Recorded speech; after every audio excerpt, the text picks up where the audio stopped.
commencé na bàyyi. waaw ngay jëlaale bi dégg ko baax mën nga ko dégg. waaw ba.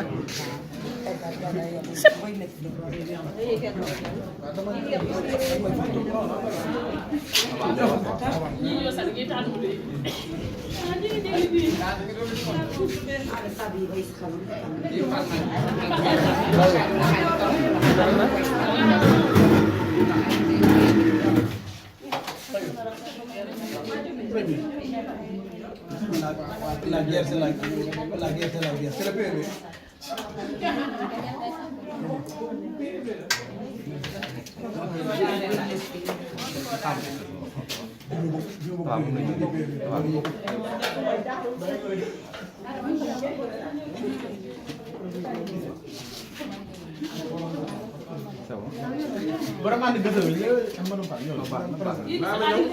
Moi, je suis la secrétaire générale de la sous-section de Dara. Aujourd'hui, en compagnie de tous les infirmiers et sages-femmes du district, nous sommes rassemblés pour mettre à la disposition de l'État les vaccins. Parce que comme vous le savez, nous sommes en grève, nous sommes au 16e plan d'action. Et depuis 8 mois, nous sommes en grève. Et récemment, on a décidé de boycotter le PV. On le fait malgré nous, parce que les enfants, ce sont nos enfants. Mais aujourd'hui, l'État nous a mis dans les dispositions pour qu'on puisse bloquer le système de vaccination. Donc aujourd'hui, avec tous les infirmiers du Sénégal, tous les paramédicaux du Sénégal, le SUTSAS décide de boycotter le PV et de mettre à la disposition des médecins-chefs de district les vaccins, comme vous le constatez. Nous sommes venus déposer les glacières, les vaccins, les accumulateurs et les motos qui font partie de la logistique du PEV. Récemment, le ministre de la Santé a fait une sortie. Il a déclaré même qu'il va couper les salaires. Êtes-vous prêt à subir les conséquences? Vraiment, nous sommes désolés, mais on voit que nous avons en face de nous un ministre qui ne maîtrise pas ce système sanitaire. Parce que je pense que c'est une personne qui ne capte pas les préoccupations des populations. Lui, il n'est pas sorti de Dakar pour voir ce que les infirmiers et les chefs les sages-femmes sont en train de faire dans ce pays. Parce que si on parle de la santé, l'offre de santé est assurée par ces paramédicaux dans tous les secteurs les plus reculés de ce pays. Et nous ne ménagerons aucun effort. Et nous lui déclarons la guerre. Oui. Nous lui déclarons la guerre. Oui. Lui, il pense qu'il peut décider de notre sort. Nous nous sommes engagés pour la santé de ces populations sénégalaises et nous n'allons abandonner aucune arme qui peut lui porter préjudice. Parce que nous savons que ce sont des politiciens qu'on utilise pour la santé, alors que la santé n'a pas besoin de politiciens. La santé a besoin des gens qui sont là pour offrir aux populations une santé saine et à des coûts très abordables. Les infirmiers et les sages-femmes, ce sont des personnels que vous trouverez partout dans les coins les plus reculés du Sénégal, au niveau des frontières. Et ils offrent même des soins aux populations riveraines des pays frontaliers. Pouvez-vous revenir sur les revendications? Les revendications du SUTSAS. Nous avons un protocole d'action, un protocole d'accord qu'on a signé avec l'État depuis 2014. Et quand on signe ce protocole d'accord, c'est l'actuel président du Sénégal, avec ses ministres qui avaient signé ce protocole d'accord. Et jusqu'à présent, ce protocole d'accord n'est pas respecté. Et moi qui vous parle, moi je suis technicienne supérieure. Nous avons fait des études, on était infirmiers, nous avons travaillé dans la brousse, nous sommes revenus à Dakar, on a fait des études. Et aujourd'hui, l'État, il s'en fout de ce que les gens sont en train de faire. Moi, je prends de l'âge, mais ces jeunes-là, ils ont l'avenir.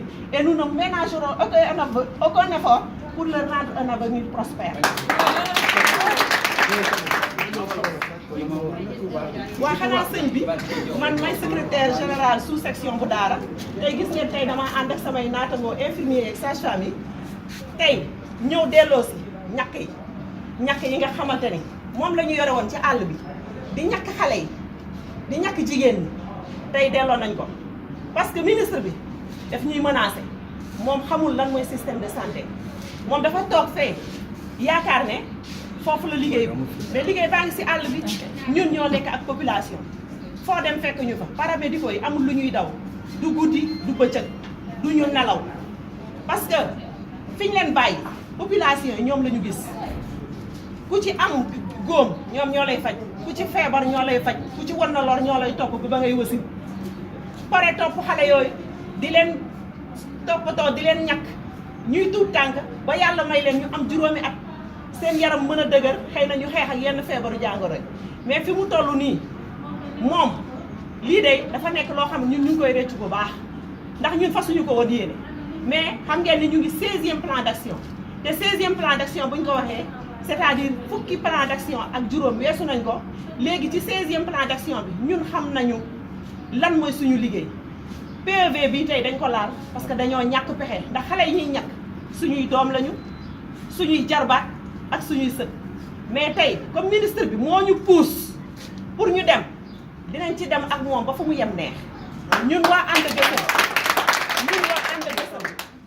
dañoo yaakaaroon ne bu ñu waxee ak ministre bi dina xam lan mooy suñu soxla ak lan mooy suñu pas-pas ñun lépp lu ñu mën ci liggéey ci askan bi dinañ leen ko jox mais ñoom li leen warloo ak ñun dinañ ko laaj ba fu mu yem.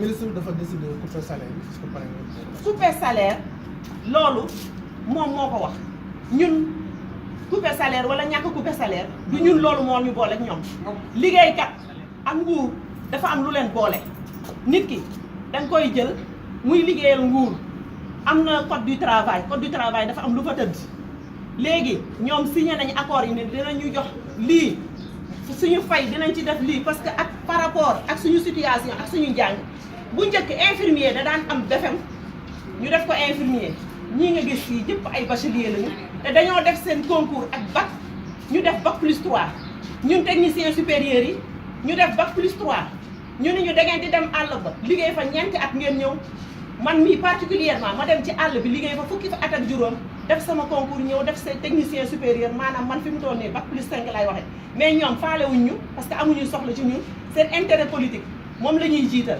ñun dinañ leen wan ne leen dëkk bi ñun ci lañ bokk am nañ ci wàll.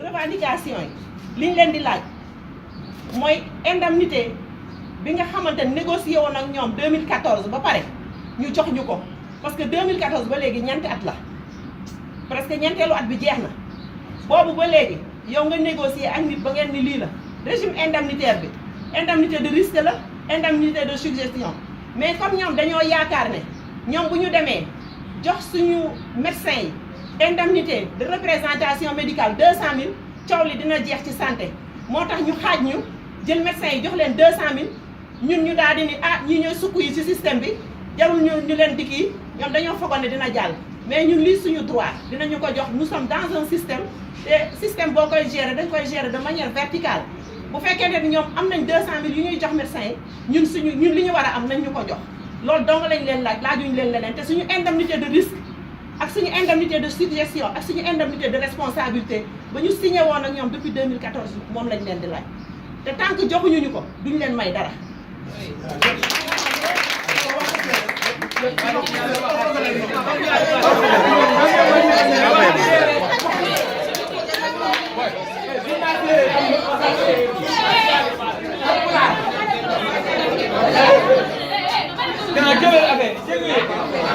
mën nga envoyé ko. fokkal la waaw d'accord waaw gis nga moo ngi nii moto yaa ngi yëpp delloo nañ ko moto yaa ngi nii waaw kay